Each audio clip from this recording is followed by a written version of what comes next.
और ये कैप ने काफी शानदार तरीके से सोल्जर बॉय के पैरों पे हमला किया और ये सोल्जर बॉय ने शानदार तरीके से कैप के अटैक को डॉज करा।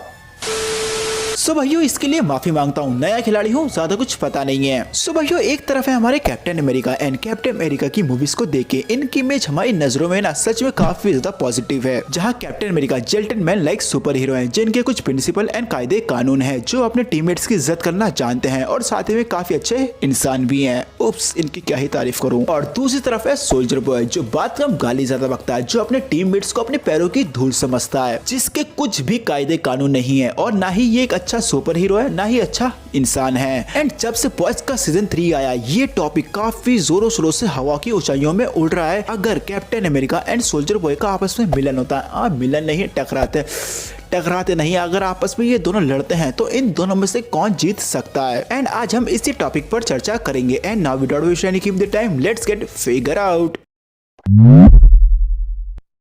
भाइयों एक चीज जो आपको सोल्जर बॉय के बारे में जानने की जरूरत है, सोल्जर बॉय जो हमें बॉय सीजन 3 में दिखाया गया है एंड सोल्जर बॉय जो कॉमिक बुक में था, ये दोनों टोटली डिफरेंट हैं। बिकॉज बॉय सीजन 3 में जो हमें सोल्जर बॉय दिखाया गया ये बंदा हमेशा फाइट के लिए रेडी रहता है, इनफैक्ट इसकी नजरों में किसके लिए भी खौफ नहीं है। बट कॉमिक बुक वाला सोल्जर बॉय ये इसका अपोजिट था, जहाँ कॉमिक बुक में सोल्जर बॉय एक नंबर का डरपोक था, चापलूस था और हमेशा लड़ाई से भागता रहता था। और मुझे स्ट्रॉन्ग फीलिंग आ रही है दी बॉय शो का सोल्जर बॉय भी शायद ऐसा ही हो, बिकॉज एपिसोड 7 में ह्यूगी मेंशन करता है कि मैं जानता हूँ तू साले सोल्जर बॉय एक नंबर का डरपोक तुम्हारा फलाना ढिंगा है। हाँ आई नो इतनी बदतमीजी से भी बात नहीं करता, बट यारो शब्दों में मत जाओ, फीलिंग को समझो। एंड ह्यूगी के इन अनाप शनाप शब्दों से लग रहा है शायद सोल्जर बॉय अपने पास्ट में ऐसा ही हो, डरपोक चापलूस लड़ाई से भागने वाला। बट कुछ भी क्लियर तरीके से बोलना अभी ठीक नहीं होगा, बिकॉज अभी हमें बॉयज के सीजन 3 में सोल्जर बॉय की जो बैक स्टोरी है वो ठीक तरीके से बताई नहीं गई है। आई होप इन फ्यूचर में दिखाई जाए और फिर हम अपने कंक्लूजन पे पहुंचेंगे। बट फिलहाल तो back to the topic. And in the show soldier boy superhero group payback का लीडर होता है और साथ ही में ये वो पहले लोग होते हैं जो कंपाउंड वी के लिए वॉलंटियर होते हैं। एंड देन सोल्जर बॉय की टीम सोल्जर बॉय के साथ गद्दारी करती है और उसे पकड़ के रशियन के हवाले कर देती है, जिसके बाद रशियन सोल्जर बॉय की रख कर लेते हैं। बट हालांकि आगे जाके सोल्जर बॉय रशियन की कैसे छूट जाता है, जब दी बॉय सूप को मारने वाला वेपन ढूंढ रहे होते हैं, जहाँ उन्हें वेपन तो नहीं मिलता बट वो सोल्जर बॉय को आजाद जरूर कर देते हैं। एंड सोल्जर बॉय के पास सुपर स्ट्रेंथ है जो बेसिकली उसे बनाती है one of the strongest soup. And soldier boy के पास एक शील्ड भी है जो सोल्जर बॉय अपनी फाइट में उस शील्ड का बखूबी यूज करना जानता है। सोल्जर बॉय बुलेट प्रूफ भी है और भूलो मत रशियन ने इसके हलक में गोलियां ही चला दी थी, बट इस बंदे पे कुछ भी असर नहीं हुआ था। और सोल्जर बॉय ने दिखाया है कि वो आराम से होमलैंडर से फाइट कर सकता है, जिससे अंदाजा हो जाता है कि सोल्जर बॉय बंदे में कुछ तो बात है। एंड ऊपर से सोल्जर बॉय के पास एक एडिशनल पावर भी है, जहाँ सोल्जर बॉय अपने अंदर से ब्लास्ट करके किसी को भी डस्ट बना सकता है और किसी भी सूप के अंदर से कंपाउंड वी चूज कर उन्हें नॉर्मल इंसान बना सकता है। एंड ये चीज सोल्जर बॉय की काफी बड़ी एडवांटेज भी बनती है। बट सोल्जर बॉय की एक वीकनेस भी है, जहाँ एक फोक बेस्ड कंपाउंड सोल्जर बॉय को अनकॉन्शियस कर देता है, बट ये कौन सा कंपाउंड है इसका भी पता नहीं है। और अब बढ़ते हैं कैप्टन अमेरिका की तरफ।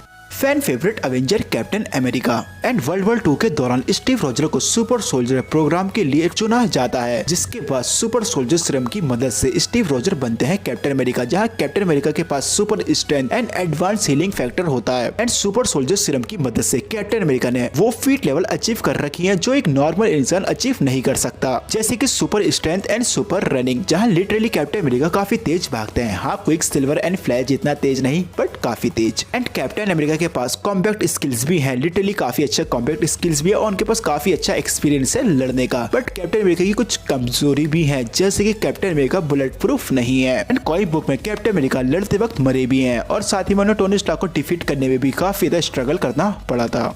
चलिए ये तो बेसिक पॉइंट हमने पता कर लिए captain America and soldier boy के बारे में। और अब जरा जानते हैं अगर captain America and soldier boy आपस में लड़ते हैं तो इनमें से कौन जीतता है। और अगर कैप्टन अमेरिका सोल्जर बॉय से लड़ते हैं तो no doubt Captain America soldier boy को काफी टफ फाइट देंगे। मैं ये चीज गारंटी से बोलता हूँ कि सोल्जर बॉय की जो फाइटिंग स्किल्स है वो कंपेयर में कैप्टन अमेरिका के कुछ भी नहीं है, जहाँ कैप्टन अमेरिका की fighting skills top to notch है। एंड अपनी फाइटिंग स्किल्स की मदद से अपने एक्सपीरियंस की मदद से कुछ ना कुछ तो बेनिफिट मिलेगा कैप्टन अमेरिका को। और अब आप सोच रहे होंगे यार अपना सोल्जर बॉय भी तो इतना ज्यादा पुराना है जितना ज्यादा पुराने अपने कैप्टन अमेरिका है। तो सोल्जर बॉय के पास भी फाइटिंग स्किल्स एंड एक्सपीरियंस तो हो गई। दोस्तों मैं आपको एक चीज बताना चाहूंगा, तो चीज खुद सोल्जर बॉय ने सीरीज में कंफर्म करी है कि वो ज्यादातर जंगों का हिस्सा रहा ही नहीं है। दूसरी तरफ अपने कैप्टन अमेरिका जहां वर्ल्ड वॉर 2 के दौरान उन्होंने हर एक जंग लड़ी है और उसे जीता भी है। And that's why captain America की फाइटिंग स्किल्स एंड एक्सपीरियंस ज्यादा है। और एंड अगर आप नजर मारे स्ट्रेंथ एंड हीलिंग इन दोनों में से किसकी ज्यादा है, तो मेरे पैसे लगेंगे यहाँ सोल्जर बॉय की तरफ, बिकॉज सोल्जर बॉय ने होमलैंडर को टक्कर दी है।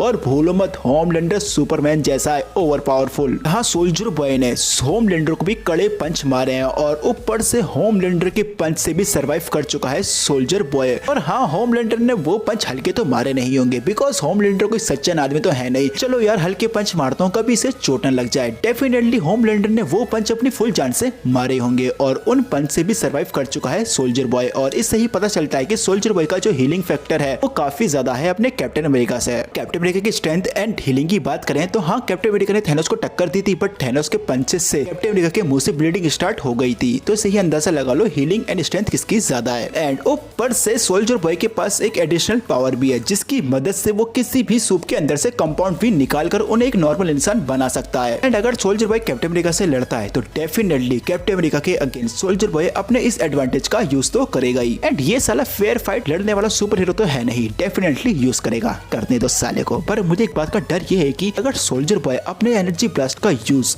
अपने कैप्टन अमेरिका पे करता है तो क्या कैप्टन अमेरिका के अंदर का भी सुपर सोल्जर सीरम सारा सूख जाएगा? आपको क्या लगता है कमेंट करके जरूर बताना। एंड इन सारे पॉइंट को मेजर करने के बाद लग रहा है कि स्ट्रेंथ एंड हीलिंग जो है वो अपने सोल्जर बॉय की ज्यादा है। और अगर सोल्जर बॉय अपने कैप्टन अमेरिका से लड़ता है तो नो डाउट सोल्जर बॉय जीत जाएगा, क्योंकि ऊपर से उसके पास एक एक्स्ट्रा पावर भी है जिसका वो यूज डेफिनेटली करेगा ही। एंड अगर कैप्टन अमेरिका को सोल्जर बॉय की वीकनेस का पता चल गया फोक बेस्ड कंपाउंड का, तो जाहिर सी बात है फाइट का पासा पलट सकता है। और ऊपर से हमारे कैप्टन अमेरिका ने कोई कच्ची गोली तो खेली नहीं है, वो अपना 100% देंगे फाइट में और इसी वजह से फाइट के डिफरेंट सिनेरियो भी निकल कर आ सकते हैं। बट आज की हमारी इस वीडियो को जो विनर है वो है अपना सोल्जर बॉय। हाँ, कहते हुए मुझे भी दुख हो रहा है कि कल का आया हुआ सोल्जर बॉय कैसे हमारे कैप्टन अमेरिका को हरा सकता है, बट यार जो सच है वो सच है। और हमने आज को ये वर्सेस करा ये मूवी एंड सीरीज के बेसिस पे करा है। और अगर मैं कोई बेसिक पॉइंट भूल गया हूँ तो आप मुझे कमेंट में याद जरूर दिलाना, बस याद दिलाना और कुछ और मत बोलना। और उम्मीद करता हूँ कि आपको ये वीडियो थोड़ी बहुत तो पसंद आई होगी। अगर आई है तो चैनल को सब्सक्राइब जरूर करना और साथ ही बेल आइकन भी जरूर दबाना। और हाँ, इस वीडियो को लाइक भी जरूर कर देना। सो गाइस, मिलता हूँ अगली वीडियो में कोई नई टॉपिक के साथ।